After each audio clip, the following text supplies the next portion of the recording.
And the next group on the road. So right on the back of that group, Michele Nazzara here for the Norda team. And then just ahead of him, Rodolfo Torres from Androni. But Jakob Fuglsang leading now on the descent from Mikael Landa, with Sergei Firsonov. And it looks like a Roman Bardet that's in there for AG2R. And then Daniel Kangat. So just stretching a little gap here. And then Buchmann gets onto the back, as does Konrad Bernal, as the AG2R riders just gradually ride their way on to the back of the group. That move, bit of a surprise over the top for Jakob Fuglsang. We're now going to run down in towards the finish once again in Mezzo Lombardo. You've seen it already, little cobbled finish. Landa goes through to the front. He wants the clear road ahead of him. Fuglsang just drops back into the group just a little bit. Great shots here of the descent.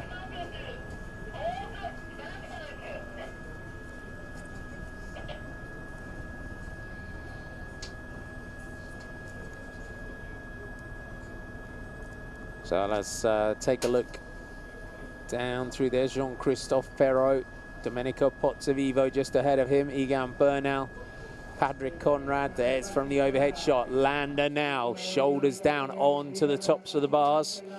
So your group at the moment: Landa, Bardet, Fuglsang, Kangat, Firsonov, Bernal, Buchmann, Pozzovivo, Jean-Christophe Perrault, and Patrick Conrad.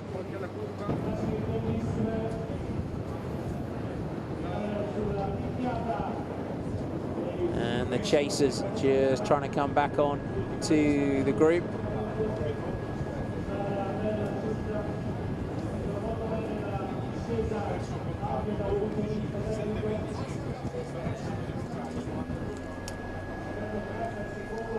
Buchmann on the front.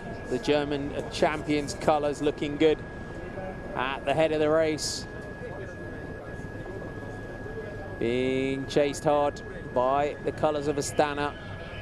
Then Jean-Christophe Perrault and Mikael Landa.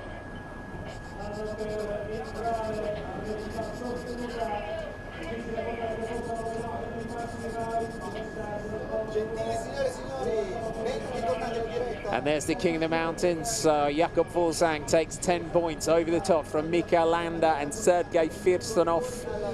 10, 8 and 6 points awarded on our Category 1 King of the Mountains points.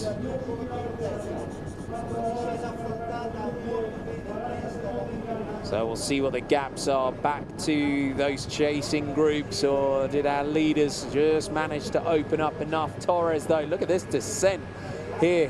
We just saw him going over the top. Rodolfo Torres, the Colombian rider, now chasing hard. He can see the convoy of cars behind the leading group. Can he get up there? The two Colombian riders from Androni Giocattoli Sidamek will help Egan Bernal if he can get on. There's Domenico Pozzovivo with Bernal and Patrick Conrad. But Pozzovivo comes up on the inside of Patrick Conrad. 10 kilometers to go, so already 4 kilometers through our descent. And we're just getting another split screen on the right. Looks like 28 Scarponi. Perrault leading the head of the race now.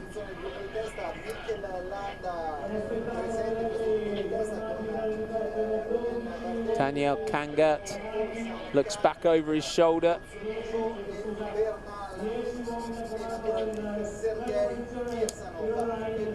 So Kangat, Buchmann, Landa, Fuglsang. Here's your next group on the road.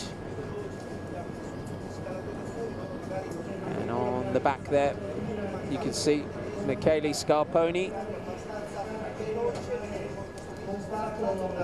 Egan Bernal, so this descent back down into Mezzo Lombardo. Who will take the sprint in the finish line, or can anyone try and jump away?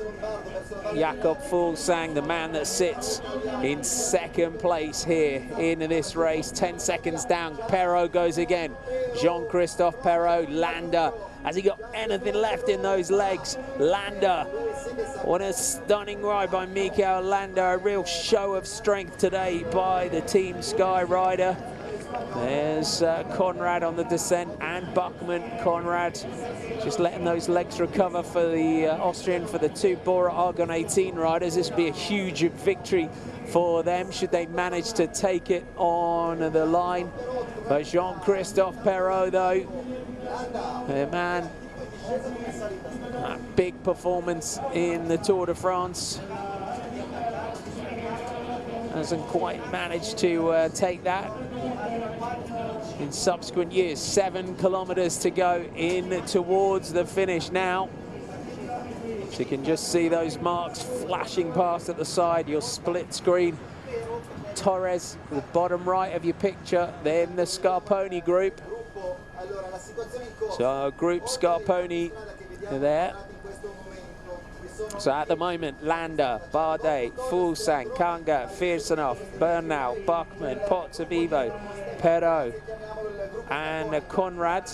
And Buckman goes through again. A big move now by the German, but Landa just moved slightly as Emmanuel Buckman was about to launch a huge move up the left-hand side of the road.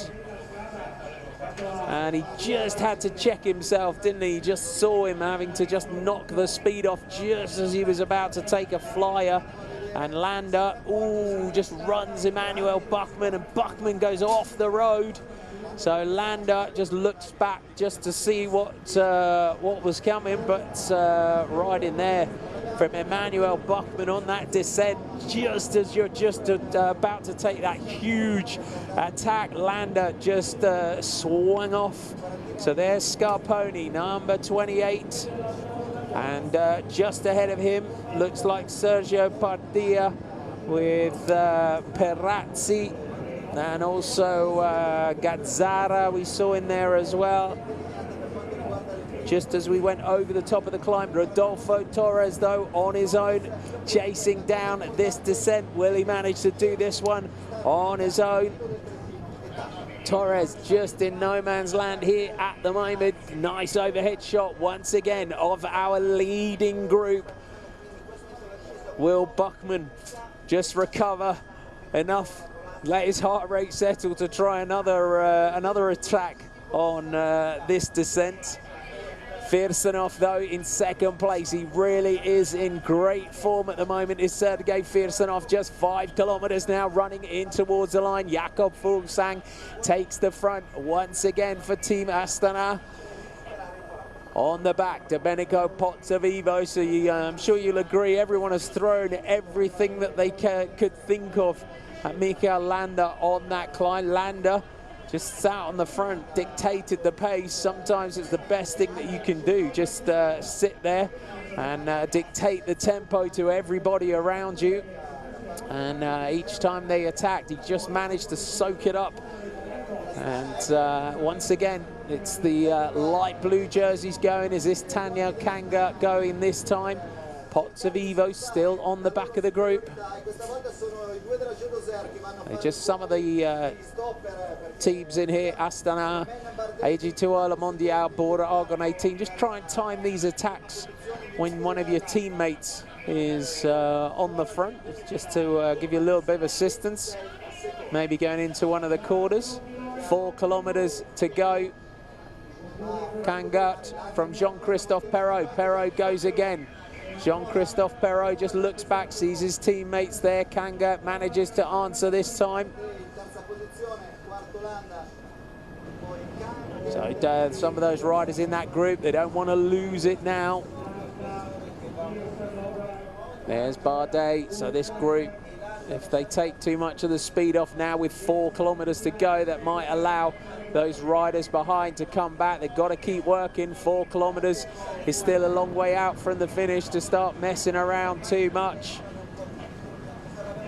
They're all looking around here at the moment, so the riders that are just chasing hard off that descent. And Domenico Pozzovivo looks across at Daniel Kangert. And it's really here, it's up to again the likes of AG2R, Le Mondial. They've got 3 riders in this group. They've got to try and get it working. And just behind now, Pardia trying to come across here for Cajarurao. So the green and the white represented at the front. Stefano Perazzi is also there as well. Perazzi for Bardiani is trying to come across. So if this group at the head of the race start to mess around too much, it might just give Torres and Perazzi and Pardia that opportunity just to come back on to the group. And also just coming across here as well is Mauro Finetto. Mauro Finetto, rider that you don't want to come back into that group. Mauro Finetto, good sprinter is Finetto. So they just we'll see which groups where here at the moment. So once again, we just get a shadow of an attack. Landa just sees him going on the right. Is that Fuglsang and Fearsanoff going again? Landa, his legs are going to be screaming after this one, aren't they? Mikel Landa, number 1, stretches that gap, just tries to pull back those 2 riders. The helicopter just pans back. Has he got enough left in the tank just to take these attacks all the way in towards the finish? Shifts through the gears. Jakob Fuglsang looks across at Sergei Fearsanoff. This is the moment here to take a flyer. And he goes. Daniel Kanga is the next rider to go. Could this be the stage-winning move? So enough off there. 2 kilometers to go. Just as the pressure goes off the front, hit everybody from the back. Daniel Kanga now for Team Astana, 2 kilometers in towards the finish line. Kanga 28 seconds off the lead. Remember, he gets a 10-second time bonus on the line. There always comes a point in a breakaway group when you're messing around like that the pressure just goes off long enough to just hit them hard enough from the back of the group, just to give yourself enough of a gap and enough of an opportunity to take it all the way in towards the finish line. And now the rider from Astana, shoulders down, hands on the drops. He's through the 1 kilometer to go point. They're leaving Mikel Landa on the front to do the work, or are they? Sergei Fearsanoff takes it up now for Gazprom. Will he be the rider that drags this one back? He's now into the outskirts of Mezzo Lombardo. Daniel Kanga, 1 kilometer to go. My apology, we had another inflatable across the road. 1 kilometer to go now for Daniel Kangert. Fearsanoff swings off the front, looks at Mikel Landa. Daniel Kangert, is this going to be the victory? He's shoulders down, head down, heading in towards the finish. Cobblestones await him on the run up towards the line. Astana, they threw everything at Mikel Landa on the climb, and it looks like they could run out the stage winner today. Daniel Kangert from Estonia now, 500 meters to go up towards the finish line. The helicopter will just pan back. He's got a good gap here. Kanga, 400 meters. Couple of corners ahead of him before he'll run up towards the finish line. Kanga, one of the real domestiques in this race, rounds that final corner. He's going to take the stage here. The Estonian is going to run out the winner of the Queen Stage. Out of the saddle now for Daniel Kanga, digging deep. Who will take the sprint for second place though? Daniel Kanga takes the stage. Big celebrations for the Astana rider, and Roman Bardet now and Patrick Conrad for Bora Argon 18 fighting it out for second. Conrad takes second, Bardet takes a third, Fuglsang takes fourth, and then you can see the groups all sprinting it out now for the minor placings as they were chasing to get back on. The DuPont comes in on the back of that group, so a perfectly timed attack there for Daniel Kangert. You love it when that happens, don't you?